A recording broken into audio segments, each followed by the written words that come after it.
ജീവിതത്തിലെ ഏറ്റവും സന്തോഷകരമായ കാര്യങ്ങളിലൊന്ന് ഈ ഭൂമിയിൽ പിറന്ന് വളരാനും ഈ മണ്ണിൽ ചവിട്ടി നടക്കാനും ഇവിടെ വിരിഞ്ഞ പൂക്കളെയും പൂമ്പാറ്റകളെയും കാണാനും കഴിഞ്ഞതിൻ്റെ സന്തോഷം.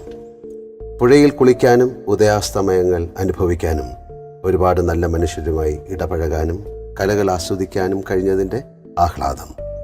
ഒപ്പം ദുഃഖവുമുണ്ട്.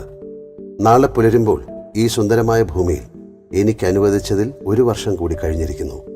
ദൂരം കുറഞ്ഞു വരികയാണ്. ഈ പിറന്നാൾ തലേന്ന് എനിക്ക് എന്നിലേക്ക് മാത്രമേ നോക്കാനുള്ളൂ.